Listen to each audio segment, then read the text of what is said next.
He wasn't trying to kill her, but she died. And then he just picked her up in his claw and he flew off. Oh my God, it's horrible. Drogon just killed the queen. Anyway, do we need a king now? Is there an opening?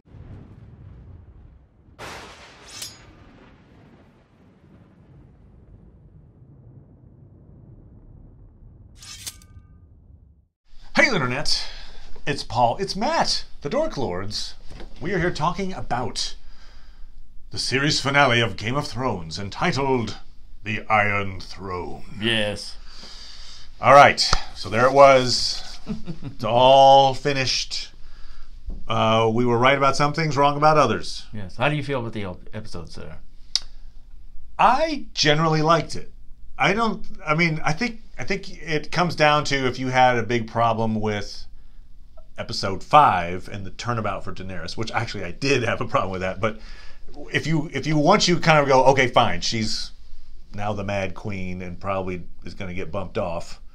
once you're okay with that, seeing that transpire was pretty much like, yeah, okay, I got that. I'm not crazy about Bran being king, but when I think about the possibilities of, there's a finite number of people that were probably going to be put in that position based on family names and and he's like the oldest eligible male heir of the Starks. It kind of makes sense. I don't think he's not even a human being in a way, so I'm not crazy about him being king, but again, it's not, I could see in the context of the show that he might be a choice they would make. All right, now I didn't mention this when we talked about it earlier today, but I was listening yesterday to a podcast, and I can't remember the name of it now, but it was they were talking to someone who was a historian. So they were an actual historian who's who've written books about the War of the Roses. Oh, okay, good. And of course, the show actually is pulling in from many parts of history. Like, one thing he mentioned was that Sansa was actually, there's like a Sansha or something that like is a Chinese empress that perhaps was inspiration. Yeah. Anyway, but one thing that he talked about in terms of what the show is trying to say is he contrasted with another series that is about medieval dynasties, and that would be Lord of the Rings? Yes! Zing! And so one thing he said about Lord of the Rings is that Mr. What's his name again? Mr. Tolkien? Mr. Tolkien, he sort of had this like, hey, if you got a good leader, you'll be all right. And R.R. Martin is like, no, there's no good leaders. Forget it.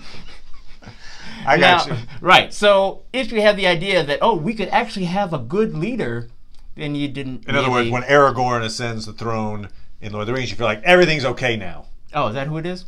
Yes. Yes. Aragorn, son of Arathorn. Yeah. So if at the end of this you think, okay, the right person will get the throne, then you weren't real. That wasn't Return of the King. That's the whole, the name of the last book. Right. Because he's fine and everything's great. Right. So R.R. Martin's like, no. These rulers always get where they are because of some stupid blood lineage or whatever. In fact, if you really think, you take the duality of the way this, in a way, this version of the story begins is kind of with the Mad King being killed by Jaime in a way, and then it's more or less ends with the Mad Queen being killed by Jon. It seems like, in a way, that Martin's saying, the most effective way to deal with a bad system, assassinate the ruler. Well, assassinate the ruler. It's based on history. No, exactly. It happens. It's like, it's war to see who's in charge. What they were saying in the meeting, which is like, why would you have a representative form of government? That's just like letting your pets vote. Yeah. Thank goodness they did that, by the way. Oh yeah. I mean, because it would have been too dramatic. Like, let's just have votes. When I was like, do they know Samuel throws out the idea of basically a voting democracy, and I'm like, please don't do this. Please don't have this show suddenly go, that would be great, and they didn't. So I give them kudos for like, I'm gonna have my horse vote. Whatever. That was, it's like everybody was imagining like, oh, John's going to be the best one because he doesn't want it. And it's like, no, John would have fucked it up too. So there's no perfect ruler. In fact, if you're gonna have one like Bran, who's like really brains up in the clouds. He's actually chasing a dragon, apparently. Now, here's a question, kind of logistically speaking, and maybe the answer is like, no, of course not. But so the three-eyed raven that passed his powers on to Bran. Yes. You know, the Blood Raven. Yes, yes. That guy was like 1,000 years old. Okay. He lived for a long time. All right. Does that mean Bran, now that he is no longer a human being? That's a good question. Did they just give the kingship to a guy like, you got it for life? Yeah. 1,000 years later, the kids of their kids of their kids of their kids of their kids are like, I don't remember a time when you weren't the king. Yeah, that's interesting, right? Yeah, because you know that. Yeah, we don't know. You know, and it doesn't feel like they want to return to it. It's like, it's like I've heard a number of people compare Arya's journey, right? Because she ends up going to seek new worlds. Sure.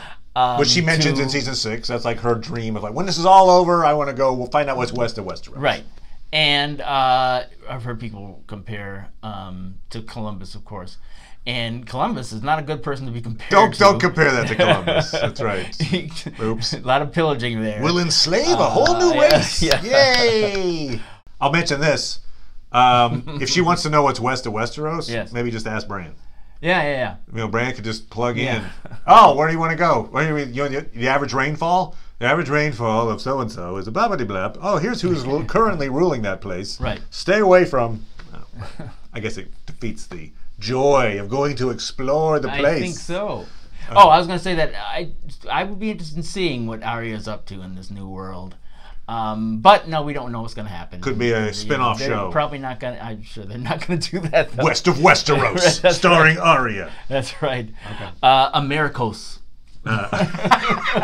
So I think they were trying to say something, even though they couldn't go as far as having the actual form of government that Britain has now. Sure. Is that here somebody who's like, you guys take care of the running of the place. He's a figurehead. He's a figurehead. Yeah, he really is. You could tell he's kind of half-assing the whole He shows up at the meeting. I'll go look for the dragon. You guys handle the rest. So Podrick, wheel me away. Yeah. So for all these people who get hard over Lord of the Rings, you might be disappointed with Bran being the king, but for all of us who have a more realistic understanding of how the world works, you see that there could only be put the one 1,000-year-old king. Robot in charge. Yeah. I got it. Okay. Who's not in charge though, is he? He's chasing dragon. All right. It does feel like Tyrion probably has the most power in this setup. It does. He's the man behind the king. Yeah, and of course, I actually did have numerous. I was underwhelmed by the episode, actually. Okay. Because I think the moments that it had, I didn't have a problem with the actual events that happened, but the execution I felt was subpar. Give me an example. As an example, when there were a lot of things in that meeting which I thought was good. That I liked the whole let's not have voting. That was fine. Oh, so the meeting in the dragon pit. Yeah, the dragon pit. But the whole Tyrion gets up to talk and he's like, "You can't talk," and then he just does anyway. I know. He's a prisoner in chains. He's like, "Look, I know you're trying to bargain for my life, and I'm not allowed to speak here, but why don't I choose who's going to be king? I think Bran should be king." All right, great. Anyway, can I go back to my cell now? Grey Worm is like he had, I think, a very big change to make, and they didn't do a very good job of showing how he made that change. And I thought that, dramatically, having it be Jon kills Daenerys and Drogon flies off with her body. You imagined that? if Jon wanted to be slightly less of a martyr, and he wanted to save his own skin, that you spin it with, "Oh my God, it was horrible. Daenerys invited me up. We were talking about the coronation. What was going to happen? Suddenly Drogon freaks out. He burns the throne. She gets all mad at him. She's like, stop it." She's hitting on him. He's just trying to push her away. He wasn't trying to kill her, but she died. And then he just picked her up in his claw and he flew off. Oh my God, it's horrible. Drogon just killed the queen. Anyway, do we need a king now? Is there an opening? Because He didn't do that. Right. He was probably like, I did it. Yeah. Because there's no one to witness him kill her. Although, you know. Which, by the way, in itself, there probably should have been someone to witness. She probably should have had some guards hanging out with him, an armed guy. But what did she hope? She hoped she was going to get some of that John, some John action. So she's going to want somebody watching? In a bombed out room with no roof? I don't know. They did it in the forest. All right. What do we make of Drogon destroying the throne and not just, killing Jon there? I mean, it felt like we get, in Tolkien's world, Smaug, for instance, in The Hobbit, very intelligent. He can speak. He rationalizes. He can strategize. If you ever, you play Dungeons and Dragons, those tabletop games, they always give the dragons a lot of intelligence. That they're really smart beings. They're not just a horse or a cow or something. So, my apologies to horses. So, do we think then that all this time that Drogon has actually been uber intelligent, and he's just been kind of played as like, because what he does there is, it's almost like, my queen is dead. My mother is dead. There is the metaphor for her search for meaning in this life. I will destroy that metaphor, thus, somehow, in a way, freeing her soul to return to, I don't know, whatever. It was just kind of a weird, it seemed very symbolic. Yes. And I didn't know that he was into symbolism. Yeah, well, but yeah. And then he picks her up and flies off. It was convenient, too, by the way. Oh, how are we going to deal with Drogon? Oh, he left. Oh, good. Thank goodness. Done. Oh, yeah. You imagine they had to try to assassinate him in some way. They got to kill the dragon. Get a poison cow or something. Or I even thought of this, because this is another thing they didn't put in this season at all, was Arya putting a face on. Right. So I thought, this is my fanfic. Jon's killed Daenerys. Yes. Arya shows up. It's like, oh, you had to do it. But hang on, I need to borrow a face. She puts on Daenerys' face. Then she has this moment where she's approaching Drogon. Will Drogon realize that it's actually Arya? Doesn't realize that she stabs him in the eye. The only way you can kill him, I guess. I don't know. You stab a dragon in the eye. Anyway, so Arya kills Drogon. That's what happened, actually, off screen. Yeah. No, she didn't use a face. Where the hell? All right, anyway. Yeah, you have a superpower. You got to use your superpower. Yeah. It's like if you establish Superman and then Superman never flies, never uses X-ray vision. She did put on faces. Yeah, she did it during her time years with ago. them. She didn't do any faces after she left. That's now, in a way, you could say that because of the way the ending montage is, it was a show about the Starks in a lot of ways. We saw all the Starks survived. I give myself a little credit in thinking the Starks would survive. I was like, I'm not sure about Arya, but I was like, I think all the four of them might live through this. And so we see them all basically happy. Yes. I think we even see a smile on most of their faces. Yeah. And so, it's kind of the Starks make good. The pack survives. Yeah. The lone wolf dies. Yeah. Because, obviously Arya is happy to go west. We see happy Sansa gets the crown. Everybody's like, Queen of the North. Yep. And even Jon, I would say, considering he killed a queen. Is the woman he loved. That's true. But the punishment was like, he never wanted to be king, right? He didn't want it. No, he didn't want it. He didn't want to have to sit around and talk about whether the sewers need more money and blah, blah, blah, blah, blah. So he got, and Tormund even mentioned back in episode 4, the North, that's where you belong. Yep. So he's back with his buddy, with his wolf. Yeah. It seems like, you tell me, commenters, but he supposedly has to go to the Night Watch. But that last scene is him traveling with the wildlings. Now, either he's escorting them. Yeah, because they need protection. Or they don't know where it is. Don knows. Either that, or he's just like, I'm just joining the wildlings, right? I mean, I'm like, screw the Night Watch. Seem like they didn't make it seem like it's such a great life. No women, no children. You can't have any of that. At all. And he's like, I'll just join the wildlings. So anyway, it just felt like that's kind of what, that's a pretty good life for a guy who killed off a queen. Yeah. Yeah, he was doing okay with the wildlings before, when they tell him he doesn't know anything all the time. Sure. Maybe now they think he knows something. And the fact that they went through that whatever, the haunted forest, whatever, the same woods where we saw in season 1, episode 1, the whites first show up. It's now free of whites, and they can just travel no whites anymore.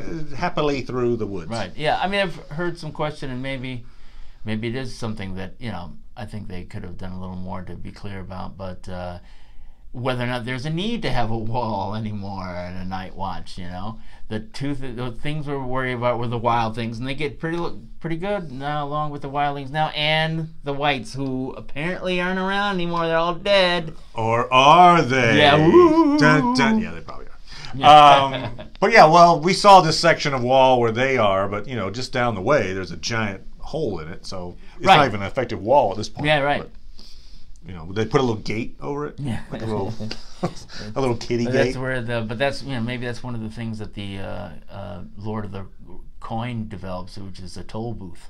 Ah, yes, Braun. Yes, the accountant. Yes, I don't know about Braun's abilities with the intricacies of financial exchange. He loves money. He does like it, but he loves it. Okay, loves it.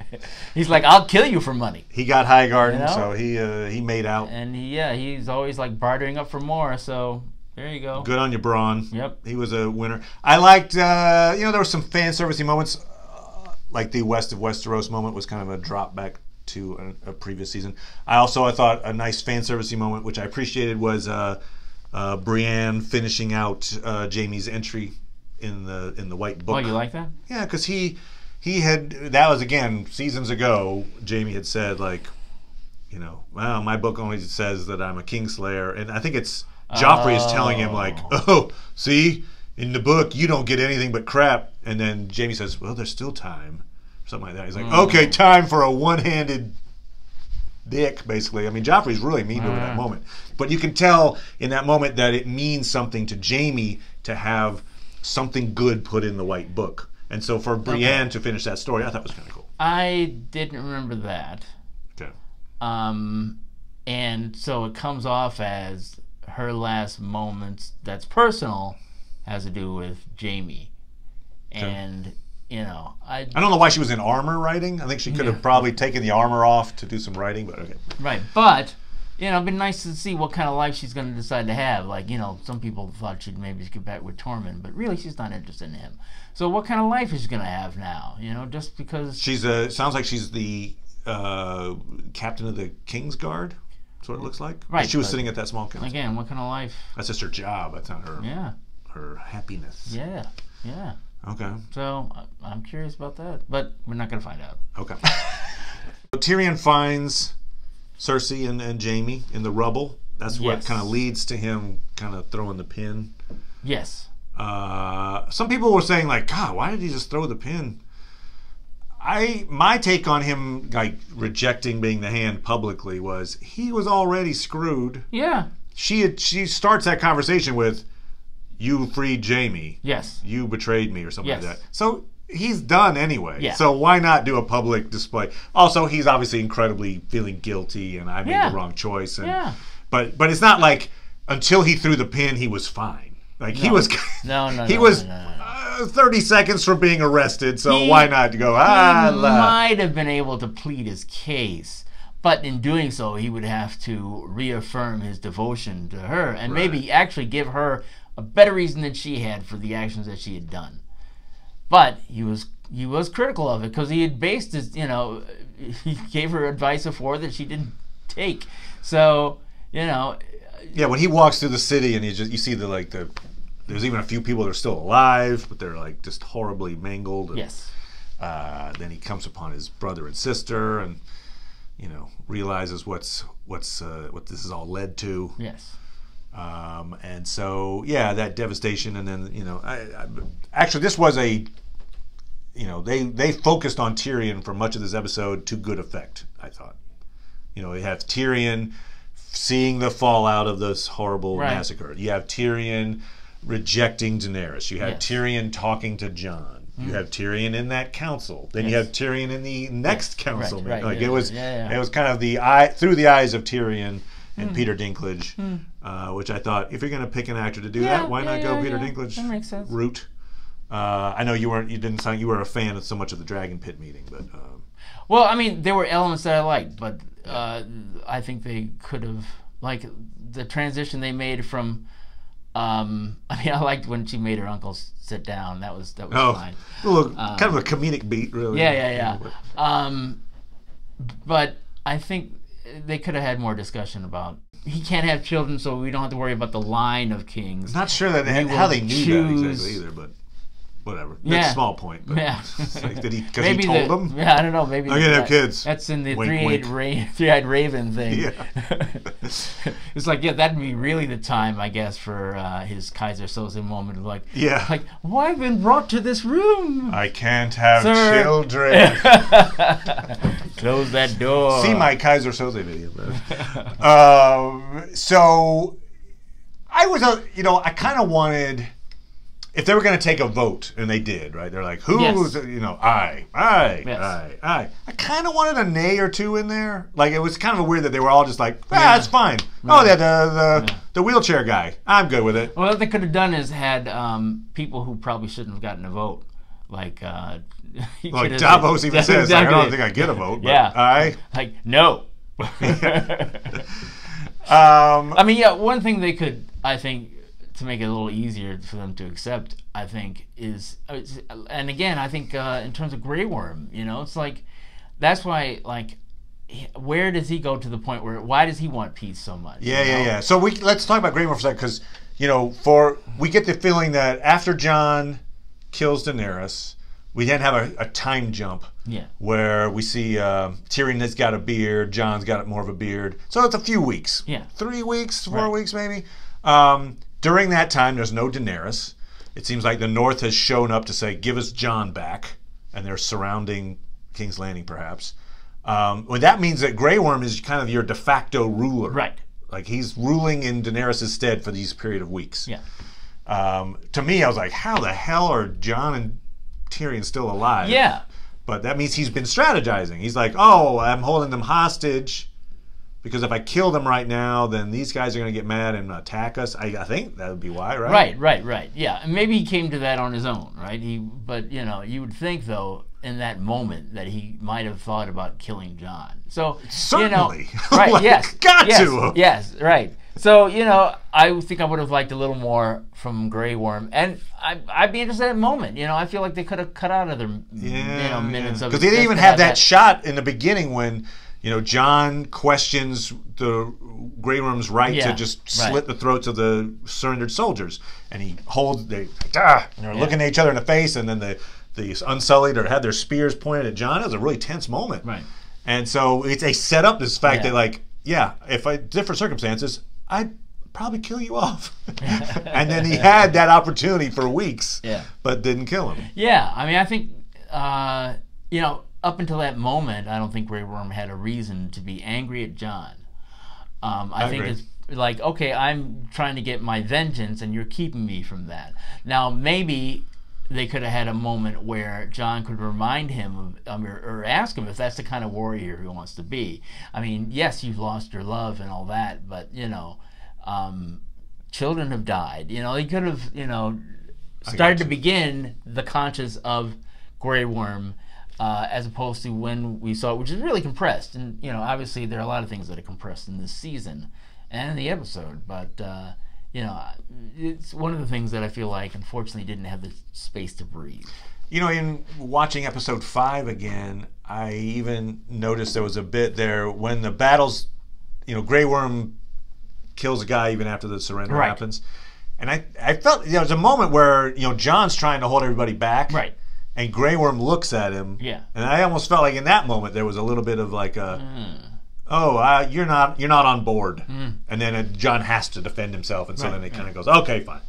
But that was maybe the start of their separation. But it does feel like the way it was worked out that Grey Worm is so angry and wanted to punish so many people. Like he says, like, why are you killing these people? Well, they were against the Queen.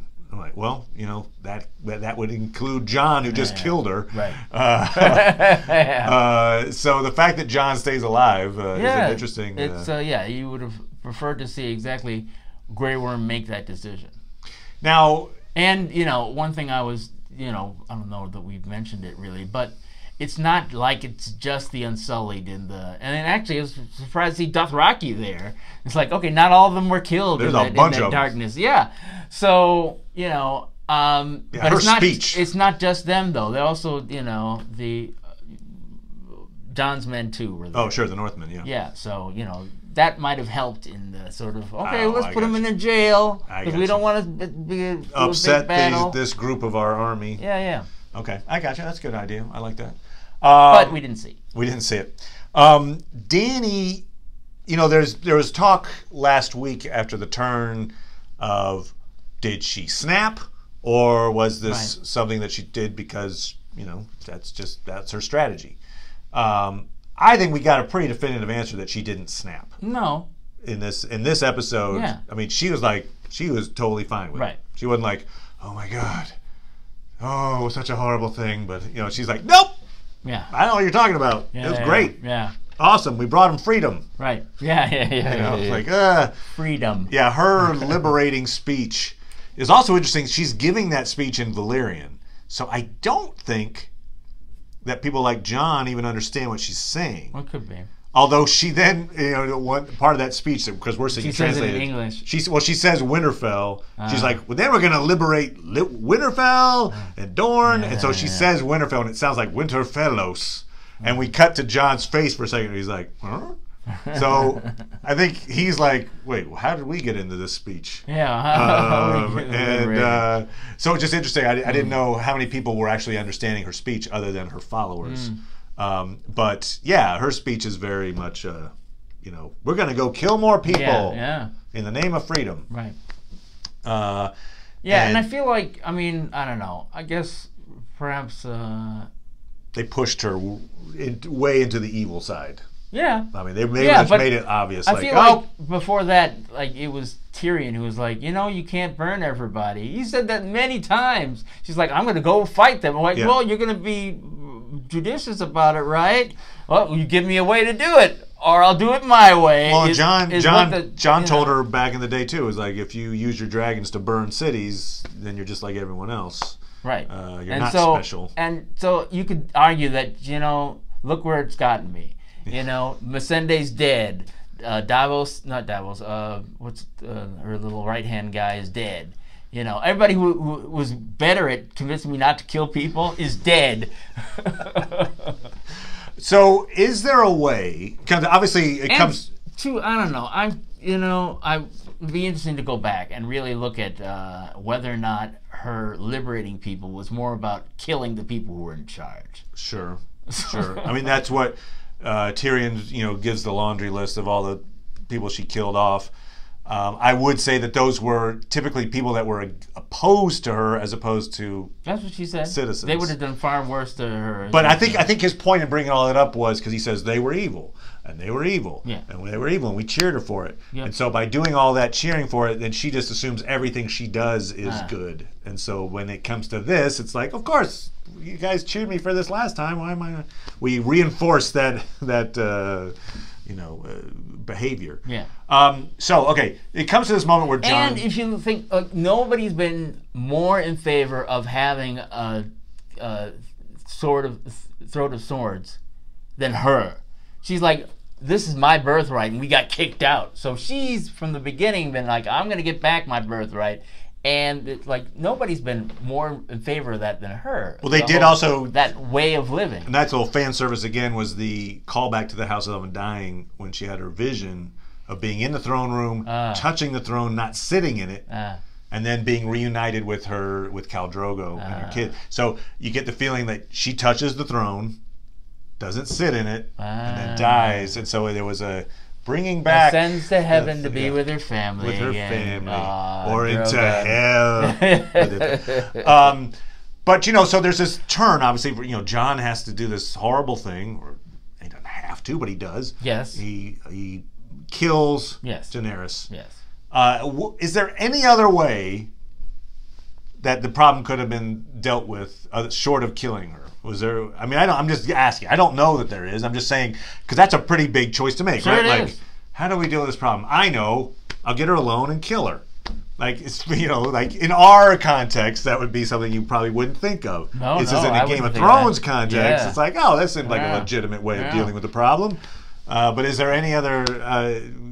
I don't know. I mean, What makes you think? I mean, I don't think so. Okay. Is the answer to that question? Why well, I mean, in other words, that was a underway? huge moral judgment he had to make to say, like, this is something I would have never contemplated doing for the last however many years. Right. And now I'm at this moment. Right. And I'm going to stab this woman in the heart. Right. I mean, that's a, you know, whew, that's a pretty big leap. It is. To make. It is. And obviously this show directed us into that motion. I don't know. I'm just wondering if maybe there was a somewhat lesser step he could have taken that still would have accomplished some version of that goal. I don't know what that is, but Yeah, me neither. I mean, I can't see it. I mean, this minute she thought he would be acting against her. he flees town, raises an army as the true king, perhaps. Yeah. I mean, there's going to be more war then, but Yeah.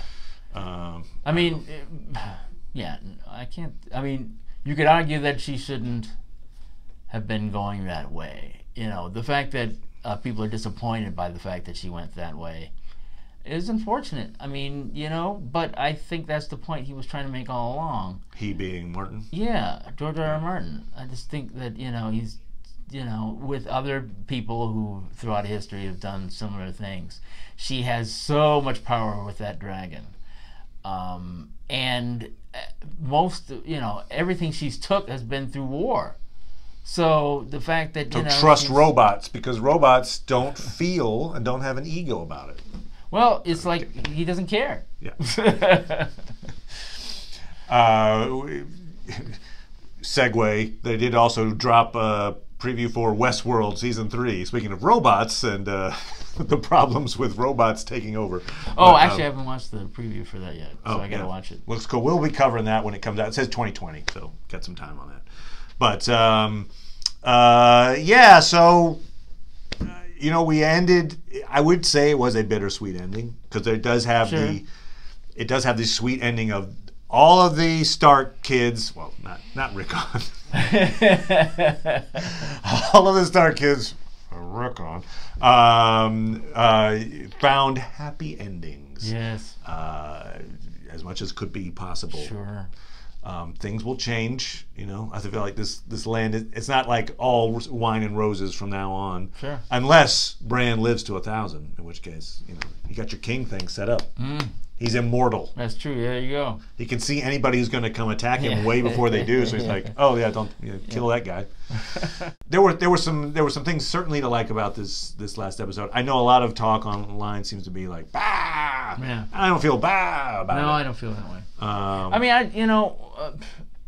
I like TV. May be my favorite medium because you can tell stories like this. So, a lot of times people talked about amount of money and care that they put into every episode about that, as much as a movie. And here you have all these different hours and episodes of it, and that level of kind of storytelling collaboratively has never been done.